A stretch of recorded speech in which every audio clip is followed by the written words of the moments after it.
headlock, and he's got blood streaming down his face, and he's screaming his head off. And I'm like, what? What happened? And I don't know what to do. I don't know, should I intervene? Is this their idea of fun? Are they having like is this a bro moment for them right now? Or is this a dangerous situation? Is he killing him? What happened? What do I do? I mean, it was shocking, but it was so cool. Look, if you don't already know about High on Fire, that's Grammy Award winning High on Fire, by the way.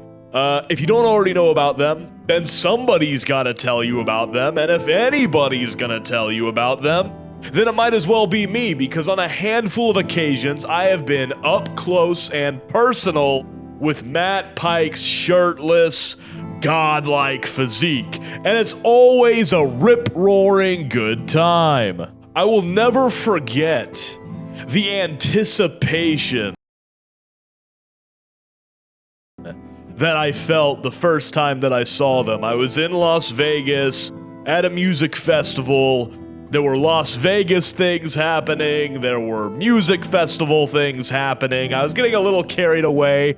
But, you know, I was having a chill time. But I knew that things were about to get pretty unchill. Before the show, I encountered a couple of really big, really muscular guys who were they were the best of buds, and there were a lot of great acts at this festival. It was kind of like the royalty of stoner and doom metal were all in attendance. You know, Sleep was there, Electric Wizard, Down, Pentagram, and High on Fire.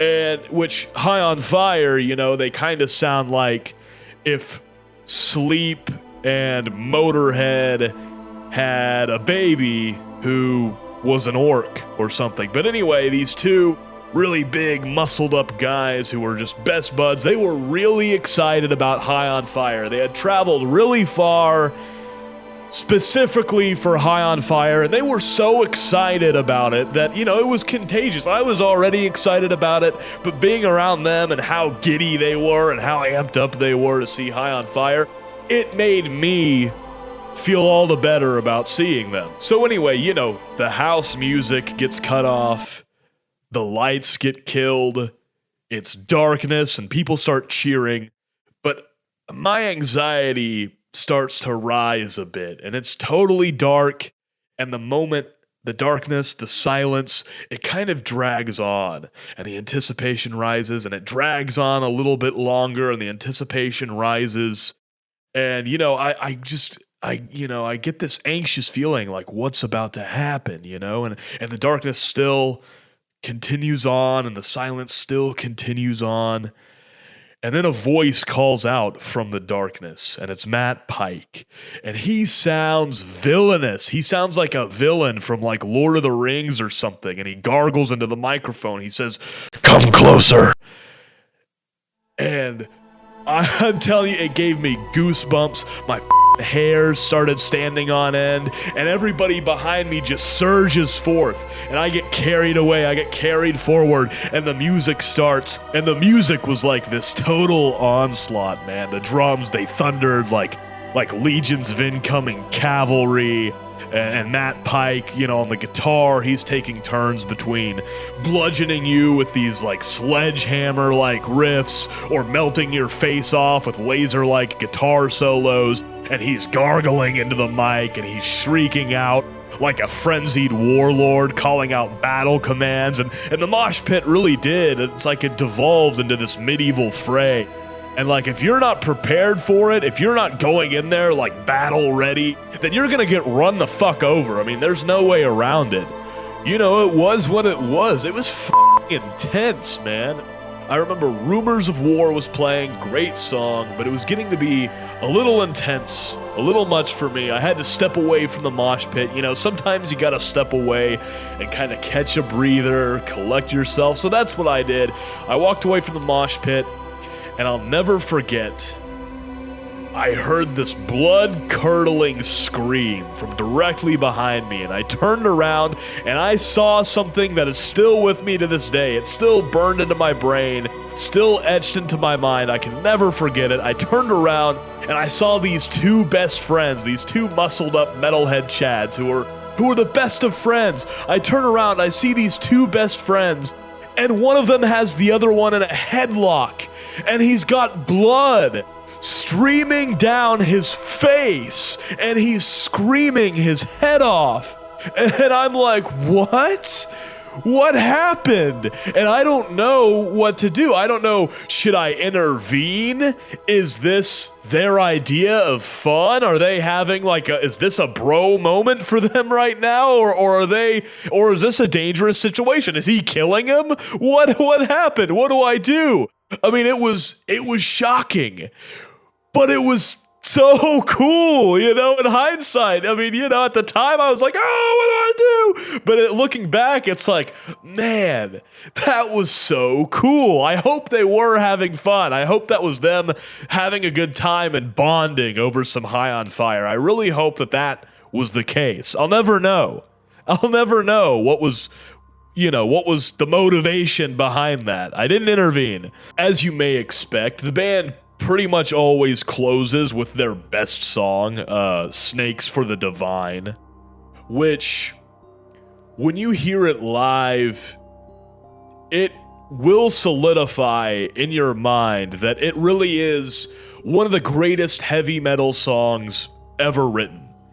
You have no other option. There's no other choice. When you hear it, if you're not already of that belief, it will sell you on that belief. You can't really experience that song live and come away with any other impression. It's simply one of the best heavy metal songs ever written. One of the most blissful experiences of my entire life is the flow state that I entered, hearing it the first time. When it goes into that breakdown, I just let go of everything. There was no fear. That fear and anxiety that I had at the beginning of the show, that was gone. It melted away. I was just getting down in a way that I didn't even know that I knew how to do.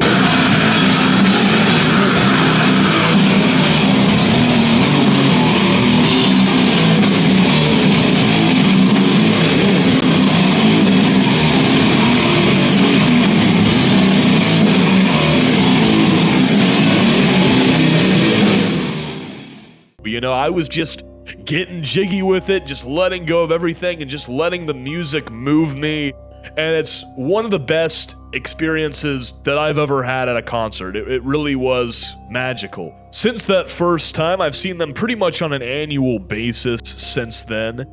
And, the set list changes a bit from time to time, especially depending on if they've got a new album coming out. But they pretty much always close with Snakes for the Divine. And I've experienced a wide range of High on Fire sets in terms of quality. I've seen them play some amazing shows where they sounded perfect and tight and the sound was on point.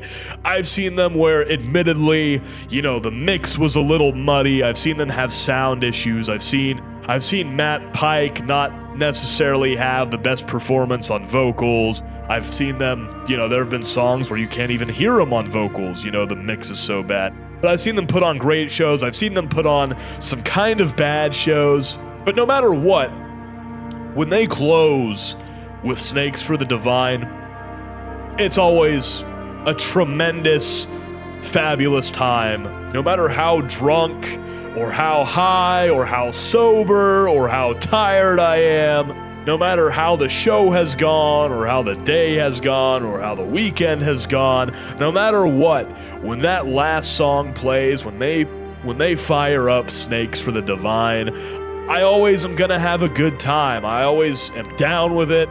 I always mosh my ass off, and you pretty much have got to be like a fucking marshmallow for that song to come on and it not do something to you, for it to not motivate you to move or bang your head. There's probably something wrong with you. There's really no other way to put it. But anyway, that's what it's like to see High on Fire. I'm a big fan. I've seen them many times. I've got their set list. This is from their set list from 2018. I've had it hanging up in my room since then. I've seen them many times, and I know what I'm getting with the High on Fire show. I pretty much know what they are. I know what I'm gonna get. I've seen them many times. I've seen them put on great shows. I've seen them put on not so great shows, but I've always had fun. But I don't need to see High on Fire. I've seen them enough that I don't necessarily need to see High on Fire ever again.